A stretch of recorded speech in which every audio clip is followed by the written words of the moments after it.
Hai, sobat investor semua. Hari ini gue ingin menganalisa lebih dalam tentang salah satu reksadana yang mungkin kamu sering dengar atau mungkin kamu pernah baca-baca ya, yaitu adalah reksadana Sukor Invest Stable Fund. Nah, hari ini gue akan coba sedikit lebih deep analyze tentang reksadana ini. Dan gue akan coba memberikan sudut pandang gue tentang kedepannya potensinya tuh kayak gimana sih gitu ya.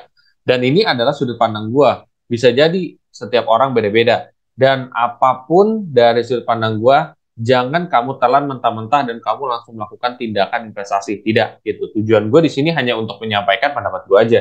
Kalau misalkan lu punya pendapat lain atau lu nggak setuju, nggak apa-apa. Karena tanggungan investasi ada di masing-masing. Buat teman-teman semua yang penasaran bagaimana analisa gue hari ini, simak video ini sampai habis.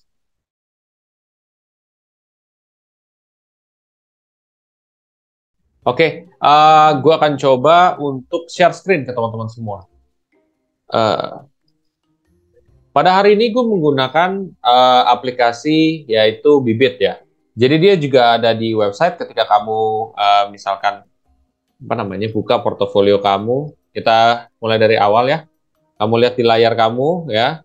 Terus di sini kamu bisa lewat sini cari aja reksadana obligasi Sukor Investable Fund atau kamu bisa cari di paling atas, klik yang kaca pembesar obligasi ya. Terus kamu lihat Sukor Investable Fund. Oke, mari kita analisa secara perlahan dari dasarnya dulu. Oke, ini mudah-mudahan menolong untuk investor pemula juga. Jadi kita belajar untuk menganalisa. Tujuan gue di sini bukan untuk kayak, oh lo supaya lo tahu ke depan bakal terjadi begini. Enggak. Tujuan gue di sini adalah supaya teman-teman semua bisa menganalisa sendiri. Jadi gue ngajarin lo untuk jadi pinter, bukan lo ngikutin orang pinter atau gila, gue kayak ini sendiri. Enggak, maksud gue lo jangan percaya sama orang lain tanpa lo tahu dasar analisanya kayak gimana dan lo bisa menganalisa sendiri. Oke? Sukor Investable Fund. Pertama-tama ketika lo mau menilai, lo harus tahu dari manajer investasinya tersebut. Sukor Asset Management, ya. Nih, lo lihat di sini, manajer investasi Sukor Asset Management. Mau tahu gimana detailnya, lo cek aja di sini di Google ya. Misalkan Sukor Invest Asset Management. Nah, kira-kira di sini, apakah ada pemberitaan buruk? Tidak ada. Oke. Itu berarti adalah suatu hal yang positif. Artinya dari secara reputasi, dia sudah cukup baik. Oke. Lalu yang kedua, biasanya ketika gue menilai reksadana ini bagus atau tidak, kita bisa melihat daripada total AUM. Ya. Kamu bisa lihat di sini, total AUM. Total AUM itu adalah dana kelolaan pada setiap reksadana. Reksadana itu memiliki dana kelolaan yang berbeda-beda. Setiap reksadana tuh ya punya ciri khas yang masing-masing ya gitu. Dan tergantung kondisi juga itu bisa. Kadang kalau misalkan kondisinya memang lagi bagus di reksadana obligasi, biasanya total AUM-nya tuh naiknya drastis. Tapi kalau nggak terlalu bagus di obligasi, biasanya dia akan turun. Jadi turun dan naiknya AUM itu ada sebabnya. Tetapi kalau dia tidak ada sebab yang signifikan, terus tiba-tiba dia turun signifikan, berarti itu hati-hati. Oke? Nah, di sini. Ini adalah total AUM. Jadi kalau kamu lihat di sini adalah progres dari 1 tahun terakhir ya. Kamu lihat di sini. Pergerakan AUM-nya adalah kalau kita melihat dari 1 Desember 2021 ya sampai sekarang ternyata dia kurvanya naik. Artinya apa? Dia naik 148%. Artinya bagus ya. Secara AUM, intensi orang untuk menaruh dananya di reksadana ini itu besar ya, berarti kepercayaan orang besar. Kalau lu nggak percaya, ngapain lu taruh dana di sini gitu? Ngapain lu mau invest di sini? Oke, logik nih. Nah, di sini adalah 14,56 triliun. Untuk mengetahui besar ataupun tidak, kita bisa melihat daripada standarnya. Kalau menurut gue standar paling oke itu ya di atas 100 miliaran lah, kalau bisa di atas 500 M. Ya, kalau untuk total AUM. Di sini dia udah 14,56 triliun. Jadi udah jauh banget ya daripada ratusan miliar atau ya ratusan miliar. Jadi sebenarnya ini secara AUM udah bagus banget gitu. Ya, dari sini. Oke. Mari kita bahas dari mana lagi ya? Dari angle CAGR, ya, Compound Annual Growth Rate. Nah, Compound Annual Growth Rate ini adalah sesuatu hal yang krusial banget ketika kita melihat reksadana ini bagus atau tidak. ya. Nah, compound annual growth rate itu gampangnya adalah kalau gue invest 1 tahun lalu, sekarang gue dapat berapa gitu. Nah, itu lu bisa dapat 6,22%. Tapi ini kalau lu invest dari 1 tahun lalu. Kalau lu 1 tahun yang akan datang, bisa lebih, bisa kurang. Oke, sampai situ dulu. Untuk mengetahui itu, kita balik lagi ke sini. Nah, di sini kamu melihat kurvanya cukup tegak lurus ya, gitu. Cukup tegak lurus dalam arti ketika kamu mau investasi di sini, potensinya kamu akan stabil untuk cenderung naik ya. Nah, kalau berdasarkan kinerja masa lalu seperti itu. Dan kalaupun nanti ada penilaian selanjutnya, yaitu adalah drawdown. Drawdown itu adalah penurunan maksimum yang pernah terjadi di 1 tahun terakhir. Karena ini 1 tahun ya. Kalau 5 tahun, 5 tahun, 3 tahun, 3 tahun. Nah, di sini adalah 0,04. Ya berarti di sini cukup rendah guys ya. Karena kalau misalkan obligasi biasanya turunnya bisa 1%, 2% atau berapa gitu. Itu bisa ya. Ini 0,04%. Jadi ya cukup rendah. Bagaimana cara kamu tahu rendah ataupun tinggi? Tinggi, kamu bisa back aja di sini. Kamu lihat di sini expense ratio, drawdown yang lain. Contoh dana mas stabil. Kamu lihat di sini drawdownnya 0. Ya karena memang dia stable. ABF tuh minus 4%. Kamu lihat Manulife minus 4%. Nah, kamu cek yang lain, kamu bandingkan gitu. Kalau misalkan ternyata memang memang dia tetap bagus ya berarti salah satu karakteristik lo memilih reksadana ini, oke? Oke. Itu dari drawdown. Kalau kita lihat dari expense ratio itu adalah biaya yang dikeluarkan manajer investasi dalam mengelola reksadana. Nah, jadi ketika kamu misalkan berinvestasi di reksadana, kamu mempercayakan uang kamu ke manajer investasi untuk dikelola mereka, disebar ke beberapa aset, ya udah, nantinya lu mengharapkan profit dari yang mereka kelola itu. Oke, sampai situ.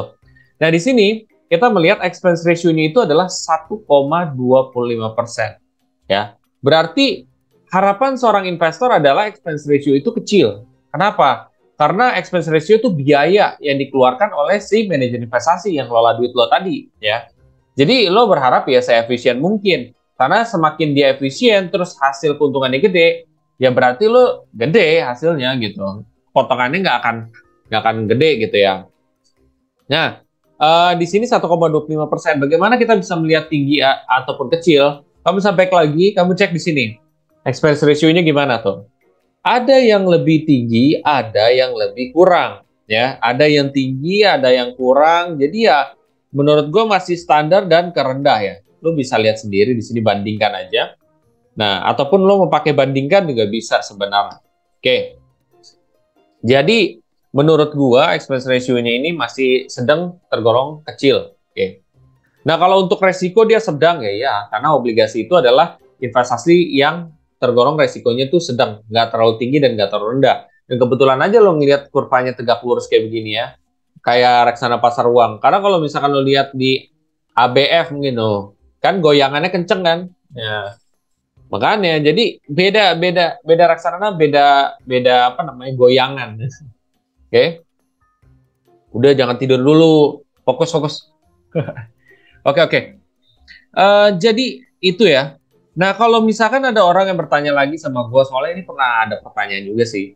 Jadi kayak soal 1,25% ini gimana Bang? Maksudnya dari 6,22% bakal dikurang 1,25% gitu dari keuntungan. Karena kan ya expense ratio itu biaya yang dikeluarkan MI untuk mengelola reksadana. Berarti dikurangin dong kalau kita dapat untung 6%. Jawabannya adalah tidak. Nah, 6,22% ini adalah hasil bersih gitu.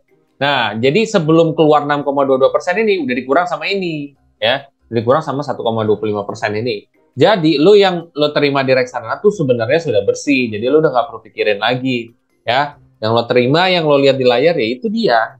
Tuh. Nah, expense ratio itu terdiri dari apa aja? Singkatnya, dari biaya manajer investasi yang ngelola reksadana kalian, dari biaya pemasaran, dari biaya apa lagi tuh?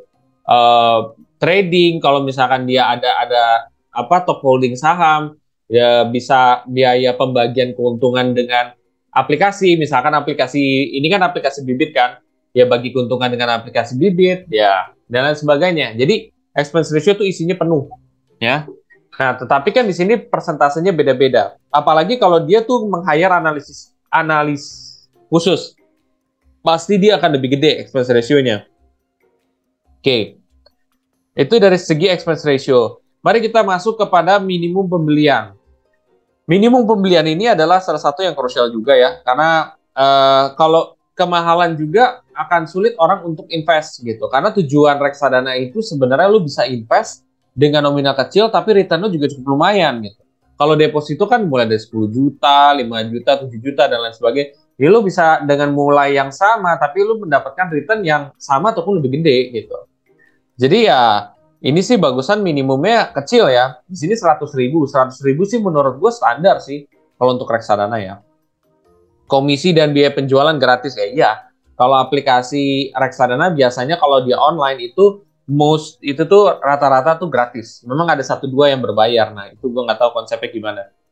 Mereka mungkin kurang dapat ini kali pemasukan dari aspek lain. Jadi di situ nggak gratis. Cuman mayoritas itu gratis guys ya. Lalu kita lihat bank kastedian dan bank penampung. Bank kastedian itu di sini ASBC. Bank kastedian itu apa sih? Bank kastedian itu adalah bank di mana dana investor itu akan ditampung, ya, akan ditaruh.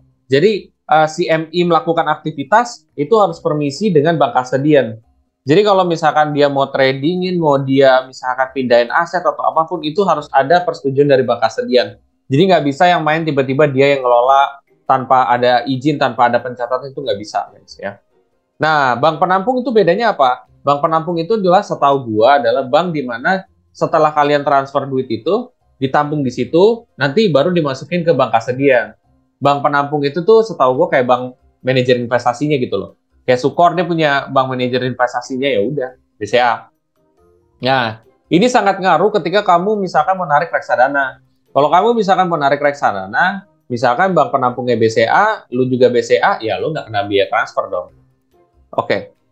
Di sini mesin waktu doang ya. Jadi kalau lo mau lihat misalkan lo investasi 1 juta gitu ya rutin dari tahun lalu rutin dapat berapa sih gitu. Oh, sekarang udah jadi 12.300.000 nih. Kan kalau lo cuman nabung biasa kan 1 juta kali 12 aja. 12 juta ini kalau sama reksadana tambah 360-an kan. Jadi ya lumayan. Oke. Kalau kita ngomongin soal alokasi aset nih, ya. Alokasi aset ini merupakan hal yang paling krusial menurut gua. Karena reksadana ini bisa dikatakan bagus ataupun tidak tergantung daripada alokasi aset, ya. Nah, kalau di sini adalah yang paling banyak di obligasi dan sukuk. Wajar. Kenapa? Karena ini reksadana obligasi atau pendapat tetap, ya. Kalau reksadana pendapat tetap atau obligasi itu biasanya 80% itu harus ada di obligasi. Terserah deh, mau dia 89 kayak, mau dia 100 kayak, ya terserah gitu. Nah, di sini 89%, sisanya itu pasar uang dalam negeri dan deposito. Nah, menurut pendapat gue pribadi itu seperti apa? Menurut pendapat gue pribadi itu pintar. Benar ya, secara gue nggak lihat portofolionya apa ya, bagus. Kenapa?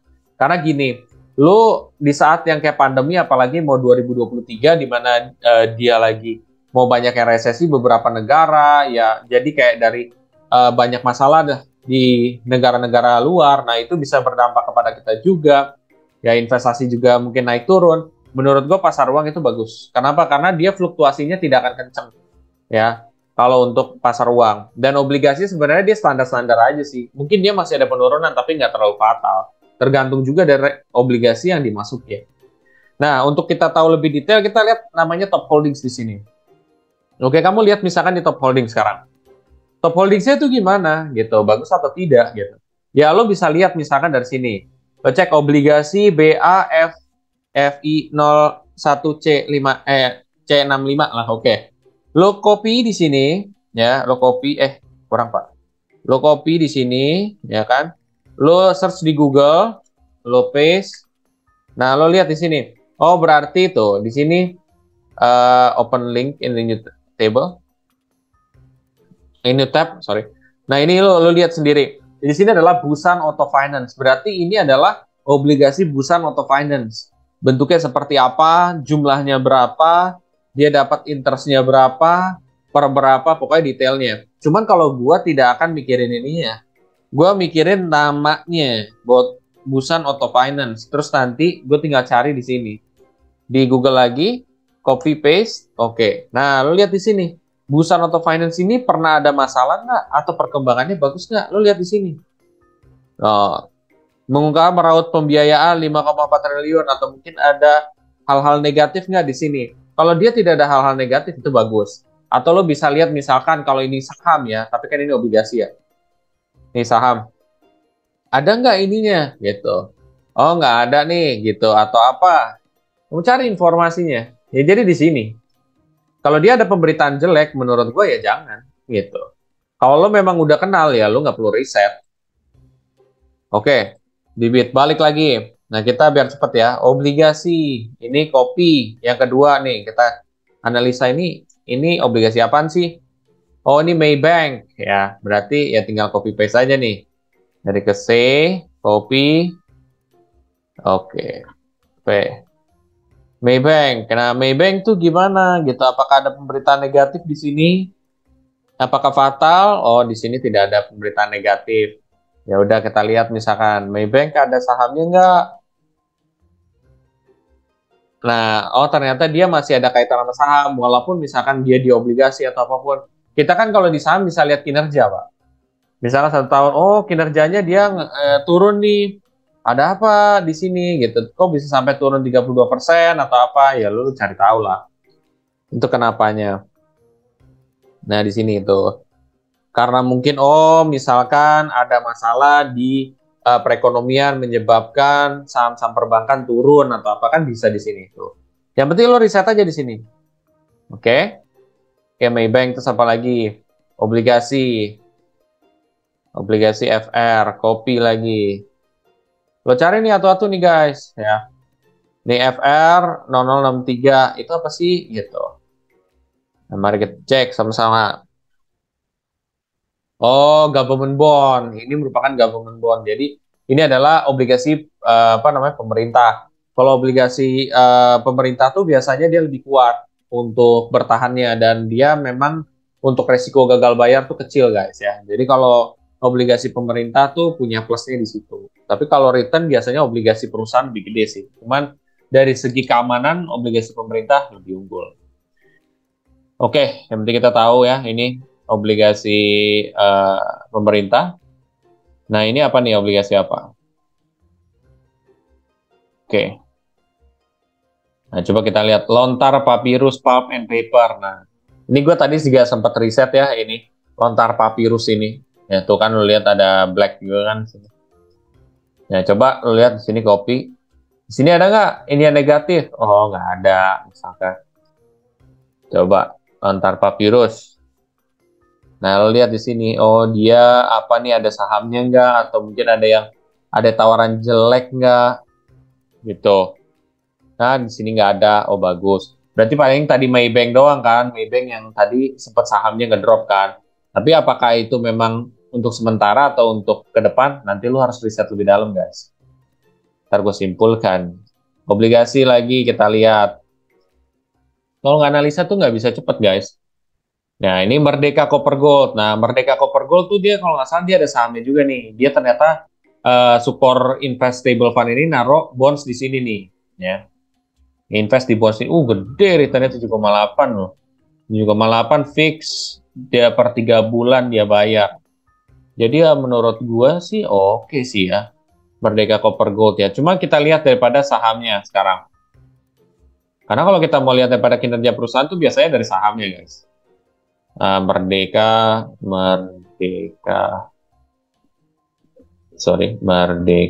Copper Gold. Nah, ada nggak pemberitaan negatif? Coba. Lowongan kerja doang nih. Oke, saham. Nah, sahamnya tuh. Lihat nih, per tahun. Sahamnya naik 3,52%. Berarti secara kinerja memang perusahaan ini tuh cakep lah gitu. 5 tahun lu udah 900%. Jadi kalau untuk kekuatannya secara kinerja Mas Aldo kuat nih. Jadi menurut gua ini obligasi kita misalkan invest di salah satu di obligasi ini itu bagus. Mari kita lihat obligasi yang lain. Ya. Jadi lu hubungkan aja. Ini apa? Mandala Multifinance. Mandala Multifinance itu kategorinya apa sih? Dia straight bonds, Mandala Multifinance, bla bla bla, bukan government bond kan? Nah, berarti Mandala Multifinance, tinggal copy paste aja di sini. Mandala Multifinance. Ada pemberitaan negatif nggak di sini? Coba kita lihat sama-sama. Oke, 4,2 kok ulasannya juga. Jadi nggak ada masalah. Kalau kita lihat saham ada nggak? Oh ada. Mandala Multifinance. Kita lihat setahun. Ganteng nih sahamnya Mandala Multifinance tuh. Ini bagus tuh. Berarti ini juga bagus ya. Kinerjanya nih untuk 1 tahun terakhir sampai 5 tahun terakhir. Mari kita lihat yang terakhir untuk obligasi ini. Nah, ini apa? Wahana, Oto, Mirta, Multi, Arta. Ya, kita lihat dulu. Copy. Untuk ini. Oke. Dia gimana nih? WOM, perusahaan apa? Oke. Ternyata pembiayaan kosongan perusahaan ini merupakan anak perusahaan dari PT, titik. Nah, Home Finance. Enggak ada berita negatif sih di sini, saham. Biasanya kalau saking negatif itu udah ada guys ketika lo sahamnya. Biasanya kita lihat dalam 1 tahun terakhir. Oh, ternyata dia bagus. 1 tahun terakhir. Wahana Oto Mirta ini. Berarti, ya bagus nih. Oke. TD Bank BRI kita lihat ya. Bank BRI.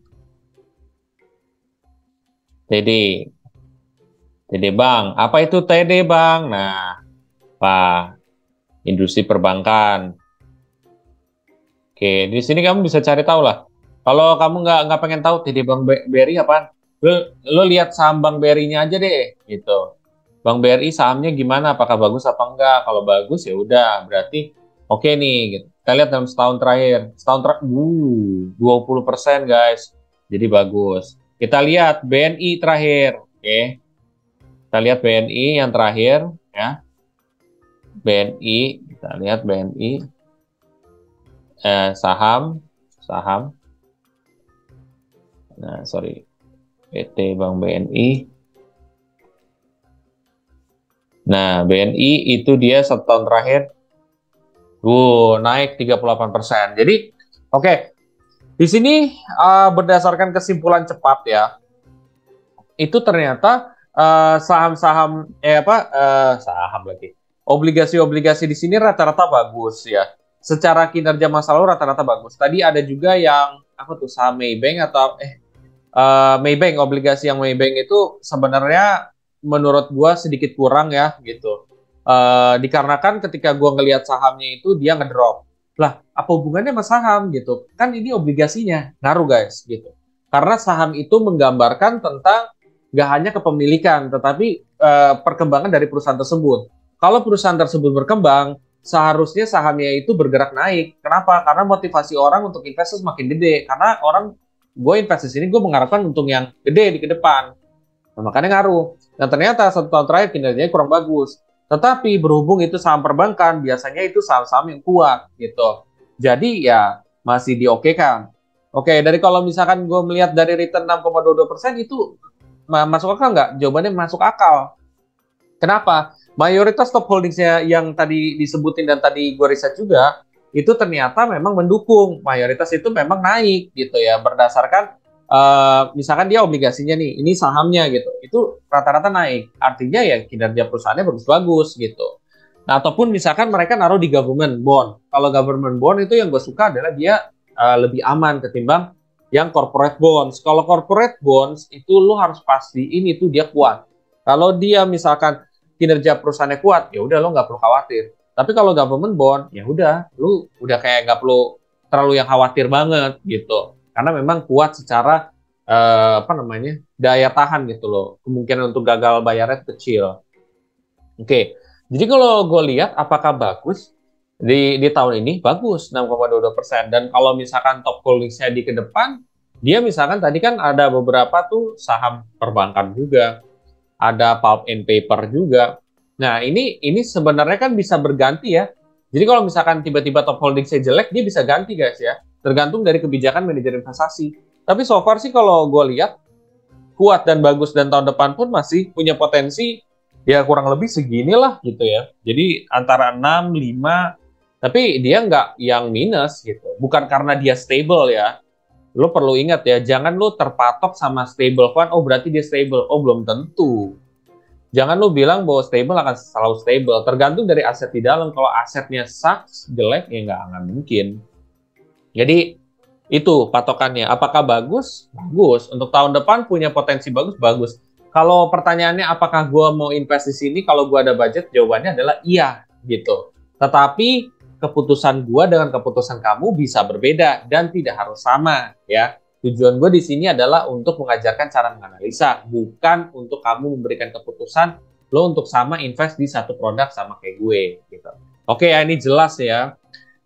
Oke, itu aja yang bisa gue review. Nanti mungkin kalau kamu tertarik dan suka juga, kamu komen aja di kolom komen di bawah ini. Merasa bermanfaat, coba aja kamu share aja ya sebanyak-banyaknya ke teman-teman kamu, ke saudara-saudara kamu. Ini loh cara menganalisanya, ini loh caranya. Jadi kamu mengerti. Kalau kamu mau invest di reksadana, oh gini loh caranya. Oke, itu aja. Dan bila mana setelah ini kamu termotivasi untuk mulai berinvestasi reksadana di aplikasi Bibit, lo bisa pakai kode referral gue. Nih, kode referral gue di sini. Nih, mana nih? Kode referral gue di... Sebentar, guys. Oh, gue agak bingung ya. Dulu, referral. Nah, ini, OLXI 8A9. Nanti lo bisa dapat cashback reksadana sebesar 25.000. Ya, nanti lo tinggal invest 100.000, lo bisa dapat ini. Lumayan kan untuk nambahin investasi kamu. Itu kalau kamu mau aja. Kalau kamu nggak mau juga nggak apa-apa. Semoga bermanfaat. Sampai jumpa di video selanjutnya. Terima kasih. Oh iya, komen-komen di bawah kira-kira tema apa selanjutnya. Dah.